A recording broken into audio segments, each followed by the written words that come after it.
எருசலேமோட போய் சொல்லுங்க, உன் போர் முடிஞ்சிருச்சுன்னு சொல்லு அப்படின்றார். என் அன்புக்குரியவர்களே, இப்ப நடந்துகிட்டு இருக்க யுத்தமே கிடையாது. பிசாசுக்கு நமக்கும் போரே இல்ல. யுத்தம் என்றால் நல்லா புரிஞ்சுக்கணும், ஒரு நாட்டை கைப்பற்றுறதுக்கு 2 பேர் போடுவாங்க இல்ல, அதுக்கு பேர் தான் யுத்தம். நாட்டை ஒருத்தன் கைப்பற்றினதுக்கு அப்புறம் நடந்தா அதுக்கு பேர் யுத்தமே கிடையாது. இதைத்தான் கர்த்தர் சொல்றாரு, 2000 வருஷத்துக்கு முன்னாடி வரைக்கும் நடந்தது போரு, 2000 வருஷத்துக்கு முன்பாக நான் முடிந்ததுன்னு சொன்னப்போ போர் முடிந்தது. இன்றைக்கு மனுக்குலத்துக்கு எதிராக பிசாசன் கொடுத்து கொண்டிருக்கிற அத்தனை வியாதிகளும் போர் அல்ல, அது கலகம். ஆகவே கலகத்தை எப்படி ஒடுக்க வேண்டும்? இருப்பு கரம் கொண்டு ஒடுக்க வேண்டும். கரங்களை தட்டி கர்த்தருக்கு நன்றி சொல்லுவோம். ஆமென், ஆமென்.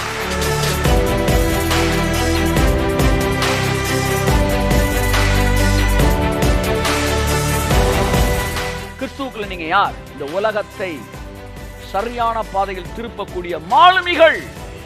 இதை என்றைக்கு கிறிஸ்தவ சமுதாயமும் சபைகளும் புரிந்து கொள்கிறதோ அன்றைக்கு இந்த உலகமாகிய கப்பல் ஆரோக்கியத்தை நோக்கி திரும்ப ஆரம்பிக்கும், ஐஸ்வர்யத்தை நோக்கி திரும்ப ஆரம்பிக்கும். வருகிற வருஷங்கள் நம்முடைய கண்கள் அதை பார்க்கும். மாபெரும் மாற்றங்களை இந்த உலகத்திலே தேவனுடைய பிள்ளைகளாய் நீயும் நானும் ஏற்படுத்தி இருப்போம் என்று நான் சொல்லுவேன்.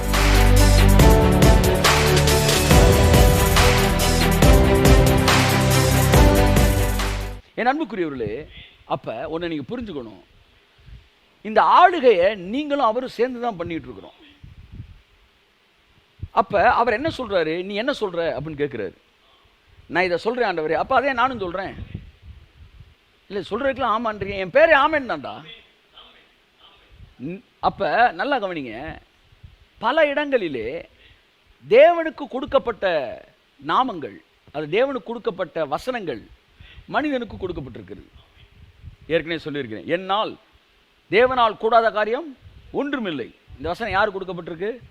தேவனுக்கு கொடுக்கப்பட்டிருக்கு. அடுத்து இயேசு சொல்றாரு, உங்களால் கூடாத காரியம் ஒன்றுமில்லை. தேவனுக்கு கொடுத்த அதே வசனத்தை மனுஷனுக்கு கொடுக்கிறாரு. என்ன ஆண்டவரே, அந்த அவரால் ஒண்ணுமே முடியாது, அவரால் முடியாது ஒண்ணுமே இல்லை. ஆமா, உன்னால முடியாது ஒண்ணுமே இல்லை. என்ன ஆண்டவர் சொல்றீங்க? ஆமா, நீ அந்த பவரோட தானே இணைஞ்சிருக்கிற. உன்னால முடியாதுன்னு ஒன்று இருக்குன்னா அவரால் முடியாதுன்னு ஒன்று இருக்குன்னு அர்த்தம். ஏன்னா அவர் ஒன்றை தான் சாயல்லாம் படைச்சிருக்காரு. ப்ராடக்ட் சரியில்லைன்னா ஆளே சரியில்லைன்னு அர்த்தம். அல்லேலூயா சொல்லுங்க. ஆமென். அப்போ உங்களை அந்த வசனம், அப்போ இன்னொரு இடத்துல ஒரு வசனம் சொல்லுது, உங்களால் கூடாத காரியம் ஒன்றும் இல்லைன்னு சொல்லிட்டு தேவனால் எல்லாம் கூடும்ன்றார். இன்னொரு இடத்துல உமக்கு ஒப்பானவர் யார் அப்படின்னு தேவனுக்கு கொடுத்த வசனம். உபாகமத்தில் சொல்லுது, இஸ்ரவேலை பார்த்து, இஸ்ரவேலே உனக்கு ஒப்பானவன் யார்? பாருங்க, கடவுள் கொடுத்த அதே வசனம் மனுஷனுக்கு கொடுத்துருக்கு. அப்படி என்ன சொல்ல வர்றாருன்னா, நான் உன்னை எனக்கு சமமாக தான்டா படைச்சிருக்கிறேன். நீ சிறு பிள்ளையா இருக்கிறனால உனக்கு தெரியல, நீ வித்து. உனக்கு அறிவு வரும்போது, நீ புத்திரன் ஆகும்போது உனக்குள்ளே இருக்கிற என்னுடைய வல்லமை புறப்பட்டு வெளியே வரும். எனக்கு சரிக்கு சமமா உனக்குள்ள இருந்து வல்லமை புறப்படும். தேவ வசனத்தை பெற்றுக்கொண்டு நீ தேவர்களாய் அழைக்கப்படுகிறாய். அப்ப எனக்குள்ள எவ்வளவு வல்லமை புறப்பட்டு வந்தாலும், பிதாவுக்கு சமமான வல்லமை புறப்பட்டு வந்தாலும் நான் பெருமை பாராட்டுக்கு ஒண்ணுமே இல்லை. ஏன்னா எனக்குள்ள இருந்து புறப்படுற எந்த வல்லமையும் என் வல்லமே இல்லை. என்னை படைத்த தேவனுடைய வல்லமை எனக்குள்ள இருக்கிறபடினாலே எனக்கு அதுல எந்த பயமும் கிடையாது. நான் பிதாவுக்கும் தேவனுக்கு சமமா இருக்கத்தக்கதாக எங்களை அவர் ரத்தத்தை சிந்தி மீட்டிருக்கிறாரு. படைக்கும் போது அப்படி படைச்சிருக்காருன்னு சொல்லும் போது துளி அளவு கூட இதை புரிந்து கொண்டு சொல்கிற எங்களுக்கு பெருமை வருவதே இல்லை. புரியாமல் வெளியே நிற்கிற நீ சொல்லாவிட்டால் உனக்குள்ள அந்த பெருமை இருக்கிறது. நாங்கள் சொன்னாலும் பெருமை இல்லை. ஏன்னா எங்களுக்கு நல்லா தெரியுது, எங்கள்கிட்ட இருந்து புறப்பட போற வல்லமை, புறப்படுகிற வல்லமை எங்கள் வல்லமை அல்ல. எங்களுக்குள்ள இருக்கிற வித்தே அவரோட வித்து. அதனால நாங்க அவருக்கு சமமா இருக்கிறோம்னு சொல்லும்போது அது எங்களுக்கு பெருமை இல்லை, அவருக்கு பெருமை. கையத்தட்டு, கையத்தட்டு. ஆமென், ஆமென். நான் அவருக்கு சமமா இருக்கிறேன்றது அவருக்கு பெருமை. நான் அவருக்கு சமமா, அதாவது அவர் என்னை அவர் சாயலா படைச்சிருக்கான்ற அவருக்கு பெருமை. நீங்க சாதிக்கும் போது அது அவருக்கு பெருமை. உங்க பிள்ளை கலெக்டர் ஆயிட்டா யாருக்கு பெருமை? என்ன அவங்க அப்பா என்ன நீ போற போக்க சரியில்லை, பெரிய வேணாடா நீ அப்படின்னு வரா? சொல்லுங்க, என்ன நீ கலெக்டர் ஆனா பெரிய வேணா அப்படின்னா அவன் அப்பனான்னு யோசிக்கணும். போத இப்ப பிள்ளையோட வித்தை யோசிக்க கூடாது, அப்பாவோட வித்து என்னன்னு பார்க்கணும். எந்த ஒரு தகப்பனும் செய்ய மாட்டான், சந்தோஷப்படுவான். நீ எந்த கடவுளை தான்ப்பா சொல்ற, எனக்கு புரியலையப்பா. இவர் கடவுளுக்கு சமம்ன்றார், தேவர்களுக்கு என்ன கோவம் வரும், தேவர்ன்றாரு, இவர் தேவனா? தேவனா? அப்போ தேவனுக்கு எவ்வளோ கோவம் வரும்னா, நீ இன்னும் தேவனை பற்றி ஃபுல்லாகவே புரிஞ்சுக்கலன்னு அர்த்தம். பரலோகத்தில் இருக்கிற பிதாவை நீ புரிஞ்சுக்கலன்னு அர்த்தம். நீ எந்த அளவுக்கு உன்னுடைய வல்லமையை நீ புரிந்து கொள்ளுகிறாயோ அந்த அளவுக்கு அவர் சந்தோஷப்படுறாரு. அதை புரிஞ்சுக்க போத நீ. உனக்கு பேசிக்கே தப்பு, அப்பாவை பற்றி அவனுக்கு தெரியல. அந்த அப்பா உள்ளம் தெரிஞ்சிருந்தா அந்த வசனத்துக்கு அர்த்தம் தெரியும். என்னை விசுவாசிக்கிற நான் செய்கிற கிரியை தானும் செய்வான், என்னை பார்க்கலும் பெரிய கிரியை செய்வான். நீ என்ன பண்ணாலும் பெருமையும் புகழும் அவருக்கு. ஏன்னா நீ அவர் நாமத்தில் என்ன பண்ணுறீங்க? உங்களுக்குள்ள இருக்க வித்து அவர் வித்து, உங்களுக்குள்ள இருக்கிற யோசனை அவர் யோசனை, உங்களுக்குள்ள இருக்க பேச்சு அவர் பேச்சு. இதில் பெருமைப்படுறதுக்கு என்ன இருக்கு? நீ பெருமைப்பற்றுவியோன்னு பயந்தினா நீ ஒரு முட்டாள். ஏனென்றால் பெருமைப்படுவதற்கு உன்னிடத்தில் ஒன்றுமில்லை என்பதை இன்னும் நீ புரிந்து கொள்ளாமல் இருக்கிறாய். நிறைய பேர் சொல்லுவாங்க, பெருமை வராமல் இருக்கணும் சார், ரொம்ப ஜாக்கிரதையாக இருக்கணும். ஐயப்பா, பெருமைப்படுற கொண்டு என்னடா இருக்கு? நீ பெருமை பற்றக்கூடாது நினைக்கிற பத்தியா, அது கூட தேவன் கொடுக்குற கிருபை, அறிவு. என் அன்புக்குரியவர்களே, தேவன் மனுஷனை தேவர்களாக தான் சிருஷ்டித்தார். அதனால நீங்க அவரோடு கூட உட்கார்ந்து இருக்கிறீர்கள். நான் விஷயத்துக்கு வரேன். அப்ப ஒரு வசனம் பாருங்க, பல வசனங்கள் தேவனுக்கு அவனுக்கும் மனுஷனுக்கும் ஒரே மாதிரி வரும். அப்ப அப்பா இங்க பாருங்க, எல்சடாய், எபினேசர், இம்மானுவேல், இதெல்லாம் கடவுளோட பேரு. அந்த பேரில் வந்து நான் போய் நிற்கும்போது அப்போ தேவன் என்னை எப்படி பார்க்குறாரு? ஏய், அந்த வராண்டா, ஒரு எல்சடாய் வராண்டா, கையத்தட்டு கையத்தட்டு, இந்த இம்மானுவேல் வராண்டா, எபினேசர் வராண்டா. ஆமே, அப்படி வந்து என்ன செய்கிறாரு? வந்து தேவன் பேர் வந்து தன்னுடைய சாயலாக தான் நம்மளை பார்க்குறாரு.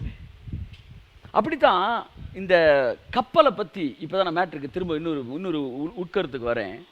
கப்பலை பற்றி சொல்லும்போது கப்பல்களை பாருங்கள், அவைகள் மகா பெரியவைகளாக இருந்தாலும் கடும் காற்றினால் அடிபட்டாலும் அது அலைகளினாலே மோதினாலும் அது காத்து போற போக்கில் போகாது. அதை நடத்துகிறவன் அது போகும்படி அவன் யோசிக்கும் இடம் எதுவோ அந்த இடத்திற்குத்தான் அந்த கப்பல் போகும். இந்த வார்த்தையை 100 தடவை பேசியிருக்காரு என்கிட்ட. ஒரு தடவை சொல்லுவார், டே நான் தாண்டா அவனை நடத்திக்கிட்டு இருக்கிறேன், நான் யோசிக்கிறான்டா நடக்கும், நீ ஒன்றும் பயப்படா போ அப்படின்வார். எனக்கு கொஞ்சம் பயமாக இருக்காண்டவரே அப்படின்னு இல்லை. சரி, நீ கூட என்ன யோசிக்க, ஆனால் நீ யோசிக்கிற இடத்துக்கு போகாது, நடத்துகிறவன் நான் யோசிக்கிற இடத்துக்கு தான் வாழ்க்கை வரும்னுவார். ஆஹா, தேவன் யோசித்தாதான் போகணும். பயப்படுறப்பெல்லாம் கர்த்தர் சொல்லுவார், நான் யோசிக்கிற இடத்துக்கு தான்டா போகணுவார். நல்லா தைரியமாக இருப்பேன் பார்த்தீங்களா? அப்போ சொல்லுவார், நீ யோசிக்கிற இடத்துக்கு தாண்டா போகும், டோன்ட் வரின்னுவார். நீ தானே நடத்துகிற வேணும். ஆமாண்டவரே. அப்போ வந்து கப்பல் என்ன செழிப்பு தானே யோசிக்கிற, செழிப்புக்கு தான் போகும், பயப்படாத போ, செழிப்புக்கு தான் போகும். ஆரோக்கியத்தை யோசிக்கிறாண்டவர், ஆரோக்கியத்துக்கு தான் போகும், ஏன்னா அந்த கப்பலை நடத்துகிறோம் நீ தான்வார். எனக்காச்சும் பயந்து உட்காந்துருப்பேன்ல, அப்போ சொல்லுவார், நான் தாண்டா உன்னை நடத்திக்கிட்டு இருக்கிறேன்.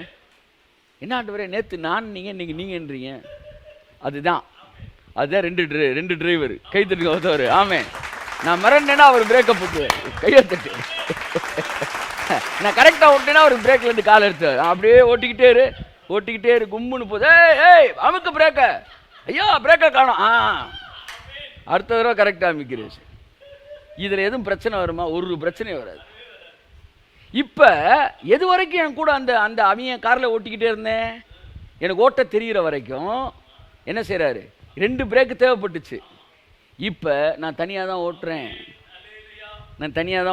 என் காருக்கு ஒரு பிரேக் தான் இருக்குது, என் காருக்கு ஒரு ஆக்சிலேட்டர் தான் இருக்குது, என் காருக்கு ஒரு கிளட்ச் தான் இருக்குது.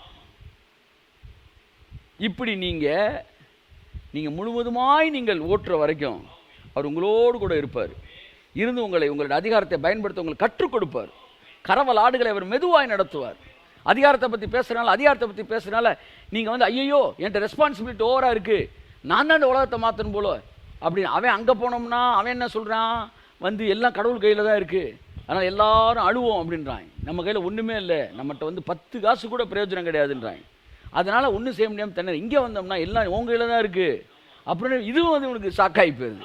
ஆனால் கர்த்தர் சொல்கிறாரு, என் கையில் இல்லை, உன் கையில் இல்லை, நம்ம கையில் தான் இருக்குது. ஆமென். ஆதியாம் 1-ம் அதிகாரம் 28-ம் வசனத்தின்படி ஆதாமும் ஏவாளும் கரத்தை தேவன் பிடித்து, நீங்கள் பழகி பருகி பூமியை நிரப்பி அதை கீழ்ப்படுத்தி அதை ஆண்டு கொள்ளுங்கள் என்று சொன்னார். இது ஆதாமுக்கு தனியாக சொல்லவில்லை, ஏவாளுக்கு தனியாக சொல்லவில்லை. மணவாளன் மணவாட்டி இணையும் போது பூமி ஆளுகை செய்வது என்று சொன்னார். அப்படியே மணவாளனாய் இயேசு மணவாட்டியாய் நாம் உன்னதங்களில் அமர்ந்து ஆளுகை செய்து கொண்டிருக்கிறோம். என் அன்புக்குரியவர்களே, ஆகவே இந்த கப்பலை நடத்துகிறது சில நேரம் அவர் நான்வார், சில நேரம் நீன்வார். இது ரெண்டுமே உண்மை சார். பைபிள் ஒரு வசனம் இருக்கு, நடக்கிறவனுடைய நடைகள் அவனாலே உண்டாகிறது அல்ல, அவனை நடத்துகிறவராலே உண்டாகிறது. அப்ப இந்த வார்த்தையின்படி என்னை நடத்துறது யார் தான்? கர்த்தர். நீதியின் பாதையில் உன்னை நடத்துவார். நடத்துவார்னு 1000 இடத்துல இருக்கு. ஸோ அப்போ இந்த கப்பல் நடத்துறது யாரு?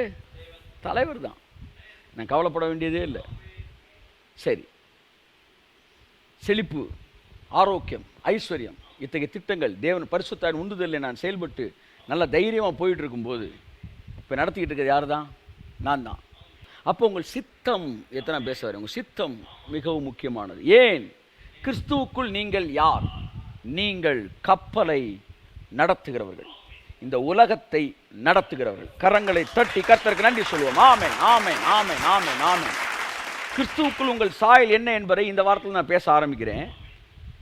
இன்னைக்கு நான் என்ன பேசிக்கிட்டு இருக்கிறேன் அப்படின்னா, என்னுடைய சாயல் என்னவென்றால், நான் கப்பலை நடத்துகிறவன். எல்லாம் சொல்லுங்க, நான் நடத்துகிறவன். கப்பல் எது? இந்த உலகம்.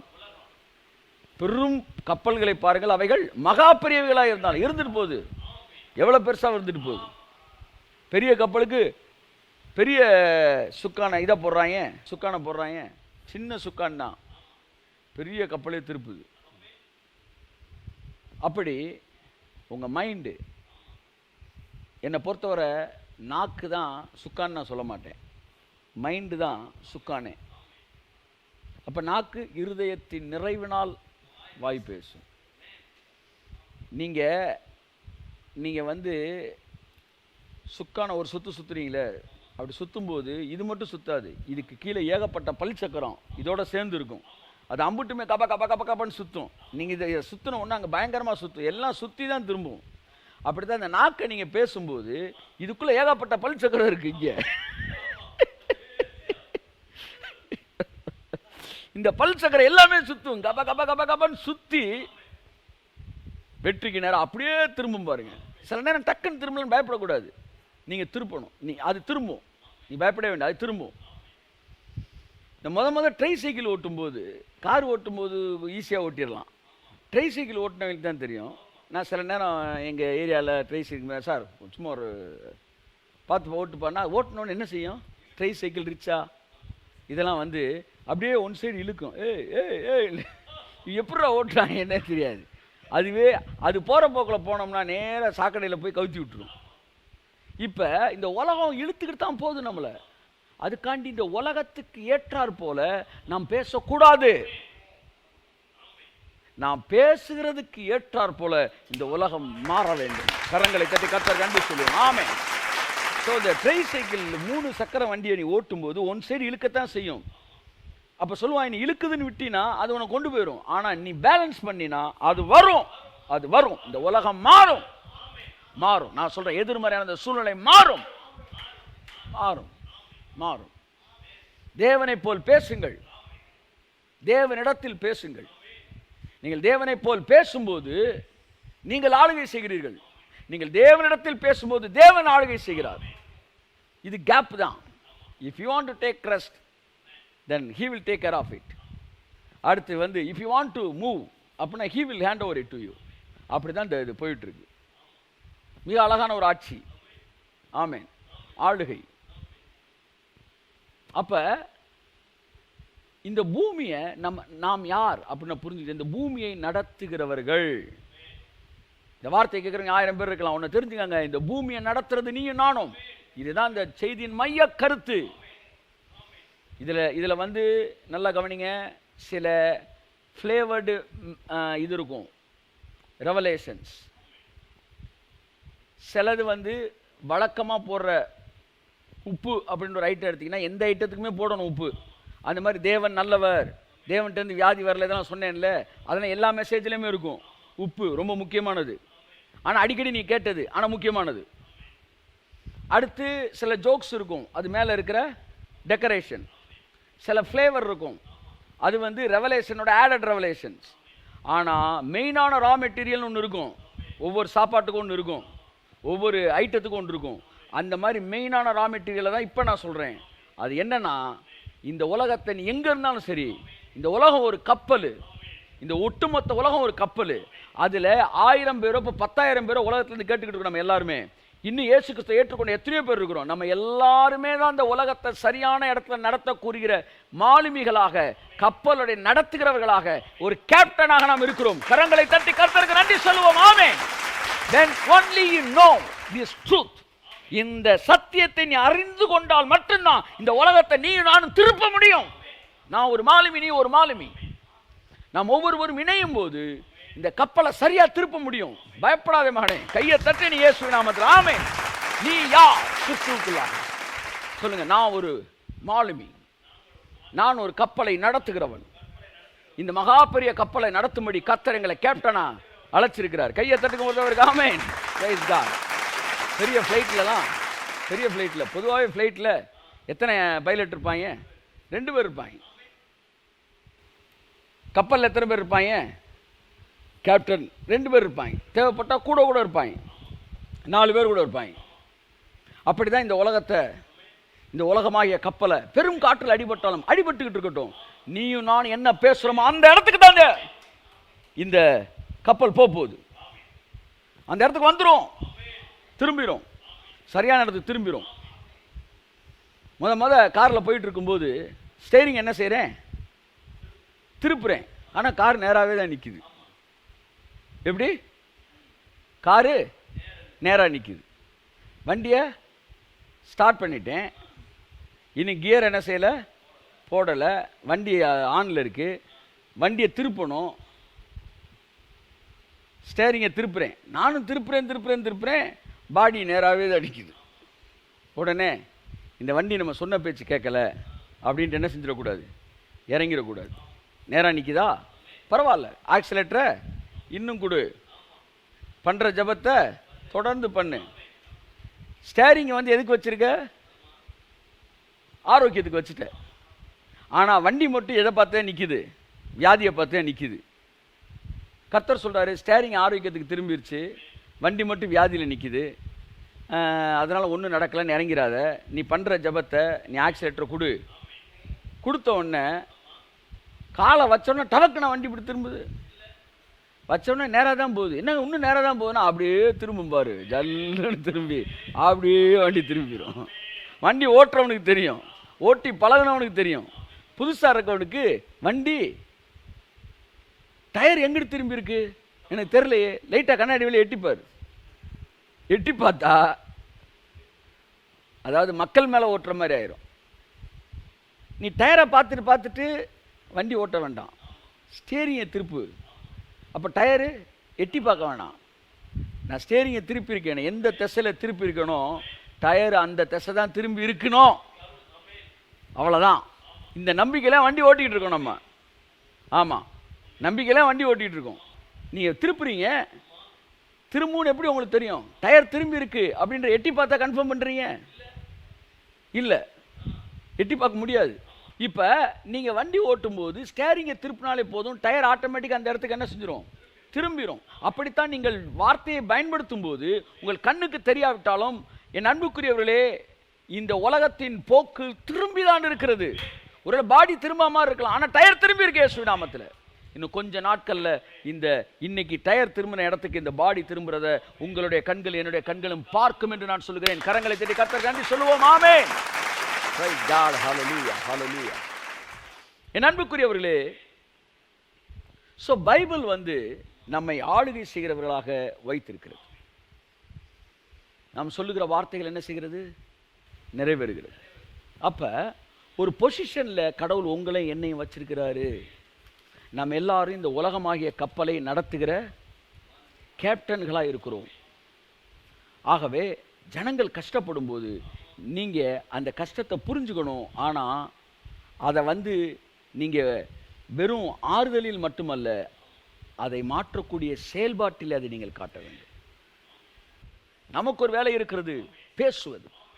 நாவானது சிறிய அவயமாய் இருந்தும் ஒரு சிறிய சுக்கான் கப்பலை திருப்புகிறது போல நம்முடைய நாவாகிய சுக்கான், நம்முடைய யோசிக்கிற இடம் எதுவோ அந்த இடத்திற்கு இந்த உலகமாகிய கப்பலை நீ நான் திருப்ப முடியும். நாம் யார்? நாம் இந்த உலகமாகிய கப்பலை நடத்துகிற மாலுமிகள். That is the bottom line of today's message.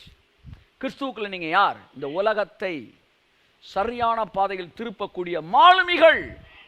இதை என்றைக்கு கிறிஸ்தவ சமுதாயமும் சபைகளும் புரிந்து கொள்கிறதோ அன்றைக்கு இந்த கப்பல், இந்த உலகமாகிய கப்பல் ஆரோக்கியத்தை நோக்கி திரும்ப ஆரம்பிக்கும், ஐஸ்வர்யத்தை நோக்கி திரும்ப ஆரம்பிக்கும். வருகிற வருஷங்கள் நம்முடைய கண்கள் அதை பார்க்கும். மாபெரும் மாற்றங்களை இந்த உலகத்திலே தேவனுடைய பிள்ளைகளாய் நீயும் நானும் ஏற்படுத்தி இருப்போம் என்று நான் சொல்லுகிறேன். என் மகனே, மகளே, நீ ஒரு மாலுமி. ஆம், கப்பல் போகிற போக்கிலே போவதற்கல்ல, அல்லது ஜனங்கள் எல்லாம் கதறி கொண்டிருக்கும் போது நாமும் கதறுவதற்கல்ல, கதறுகிற ஜனங்களுக்கு ஆறுதலாக சரியான விதத்திலே அந்த கப்பலை திருப்பக்கூடிய மாலுமிகளாக, எல்லாரும் பதறிக்கொண்டிருக்கும் போது சரியான வார்த்தைகளை பேசக்கூடிய தேவனுடைய மனுஷர்களாக இந்த கப்பலை சரியான திசையில் இந்த உலகத்தை திருப்பக்கூடிய வல்லமை பெற்றவர்களாக நாம் அமர்ந்திருக்கிறோம். உன்னதங்களில் அவரோடு கூட உட்கார்ந்திருக்கிறோம். உன்னதங்களில் அவரோடு கூட உட்கார்ந்திருக்கிறோம். நாம் மட்டும் அமர்ந்திருக்கவில்லை, நம்மோடு கூட அவரும் இருக்கிறார்.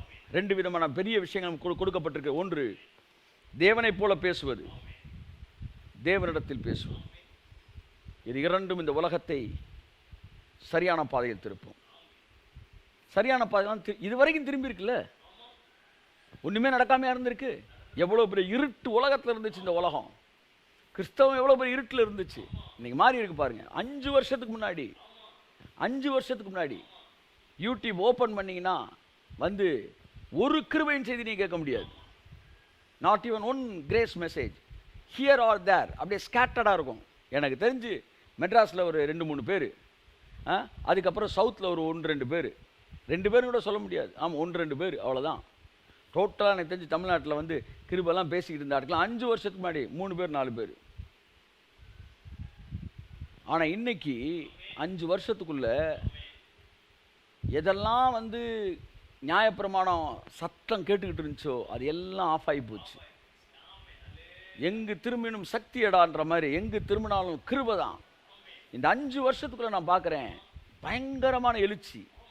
இந்த உலகம், கிறிஸ்தவ உலகம், நம்முடைய சுய நீதியினால் அல்ல, கிறிஸ்து சிலுவையிலே முடித்ததின் அடிப்படையில் தான் நாம் பாவங்கள் மன்னிக்கப்பட்டிருக்கிறோம், நம்முடைய அதிகாரம் கொடுக்கப்பட்டிருக்கிறோம், வியாதிகள் சுகமாக்கப்பட்டிருக்கிறது. ஆகவே என்னை தொடுவதற்கு, எனக்கு எதிரான காரியங்களை செய்வதற்கு பிசாசு எந்த விதமான உரிமையும் லீகலாக கிடையாது என்கிற சத்தியத்தை புரிந்து கொண்டதா இன்றைக்கு சபை நின்று கொண்டிருக்கிறது. இந்த 5 வருஷத்தில் எவ்வளவு பெரிய மறுரூபத்தை சபை அனுபவிச்சிருக்கு. ஒரு காலத்தில் வந்து வியாதியை கடவுள் தான் கொடுக்குறான்னு வாங்கிட்டு இருந்த சபை இன்றைக்கு தேவன் சுகப்படுத்துகிற வியாதி பிசாசு என்று அறிந்திருக்கிறது. ஒரு காலத்தில் வறுமையை கர்த்தர் வறுமையைத்தான் விரும்புகிறாரு.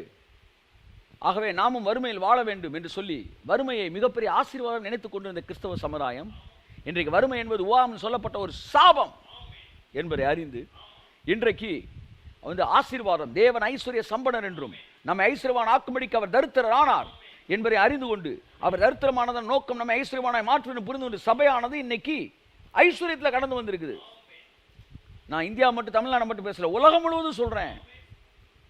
கிறிஸ்தவம் ஐஸ்வர்யத்துக்குள்ள கடந்து வந்திருக்கிறே, இது மறுரூபம் இல்லையா? எப்படி மாறியது இதெல்லாம்? ஏதோ சில தேவனுடைய மனிதர்கள் தங்கள் நாவாகிய சுக்கானினால் பேச ஆரம்பித்தார்கள். தொடர்ந்து பேச பேச பேச பேச கிறிஸ்தவம் என்கிற கப்பல் அப்படியே வறுமையிலிருந்து ஐஸ்வர்யத்துக்கு திரும்பிச்சு பாருங்க. கையை தட்டே. ஆமென், ஆமென். செழிப்பு பிரசங்கி முதலாவது யார் அப்படின்னா இயேசு தான் செழிப்பு பிரசங்கி, பவுல் தான் செழிப்பு பிரசங்கி. பவுல் சொல்றாரு, நாங்கள் தரித்திரர் என்று எண்ணப்பட்டாலும், நாங்கள் தரித்திரர் கிடையாது. ஒருவேளை நீ எங்களை நினைச்சுக்கிட்டு இருந்தா கூட, எண்ணப்பட்டாலும் நினைச்சுக்கிட்டு இருந்தா கூட, நாங்கள் அயோக்கியர்கள் என்று எண்ணப்பட்டாலும் அப்படின்னா நான் அயோக்கியம் கிடையாது, நீ அயோக்கியம் நினைச்சுக்கிட்டு இருந்தீனா. தரித்திரர் எண்ணப்பட்டாலும் அநேகரை ஐஸ்வர்யவான்கள் ஆக்குகிறவர்களும். யார் ஐஸ்வர்ய பிரசங்கி? பவுல். என் அன்புக்குரியவர்களே, அவர்கள் பேச ஆரம்பித்தார்கள். ஆனால் உலகம் எதை நோக்கி தான் போயிட்டு இருந்துச்சு? தரித்திரத்திலே தான் போயிட்டு இருந்துச்சு. அதாவது கேன் டு மவுத் அப்படி தான் போகணும்னு. ஆனால் இவன் விடவே இல்லை, தொடர்ந்து பேசிக்கிட்டே இருந்தாங்க. இன்னைக்கு அப்படியே கிறிஸ்தவ சமுதாயம் செழிப்புக்குள்ள வந்துருச்சு. கப்பல் என்ன செய்ய போகுது? திரும்பிக்கிட்டு இருக்கு. மாலுமிகள் ஆகிய நாம் இருக்கிற நேரத்தில் உள்ள இருக்கிற பிரயாணிகள் பதட்டப்படலாம். நீ நானும் பதட்டப்படக்கூடாது. வருத்தப்படலாம், ஆனால் பதட்டப்படக்கூடாது. திரும்ப சொல்கிறேன், வருத்தப்படலாம், அவங்க கண்ணீரோடு நீங்கள் பங்கெடுக்கலாம். ஆனால் ஒரு மிகப்பெரிய பொறுப்பு உங்களுக்கு இருக்கிறது. அது என்னவென்றால் கப்பலை சரியான திசையில் திருப்புவதற்கு. நர்மையான மகனே மகளை, நீ கர்த்தரை இயேசு கிறிஸ்துவை ஏற்றுக்கொண்டவளாய் இருப்பாயானால் நீ ஒரு மாலுமி என்பதை மறந்து போகாதே. நீ பேச பேச பேச நீயும் நானும் சேர்ந்து இந்த உலகத்தை திருப்பிட்டு இருக்கிறோம். ஆமாம், அழிவிலிருந்து செழிப்புக்கு திருப்பி இருக்கோம். மாபெரும் செழிப்பின் வருஷமாய் தமிழ்நாட்டுக்கு இருக்கும். கையை தட்டி கர்த்தரை நன்றி சொல்லுவோம். ஆமென். காரணம், யார் ஆட்சி செய்கிறார் என்று அல்ல, இந்த ஆட்சியாளருக்கு மேலாக யார் இருக்கிறார்? தேவாதி தேவன் இருக்கார் என்பதை வைத்து நான் சொல்லுகிறேன். என் அருமையான தேவனுடைய பிள்ளைகளை, நான் முடிக்கிறேன். நாம் யார்? நாம் மாலுமிகள், நடத்துகிறவர்கள். 1000 காற்று கப்பலில் அடிக்கலாம், 1000 அலைகள் வந்து மோதலாம். ஆனாலும் எல்லாம் சொல்லுங்க, ஆனாலும் அதை நடத்துகிறவர்களாகிய நாம் போகும்படி யோசிக்கும் இடம் எதுவோ அந்த இடத்திற்கு இந்த உலகமாகிய கப்பல் திருப்பப்படுகிறது. கையை தட்டி கர்த்தருக்கு நன்றி சொல்லுவோம். ஆமென்.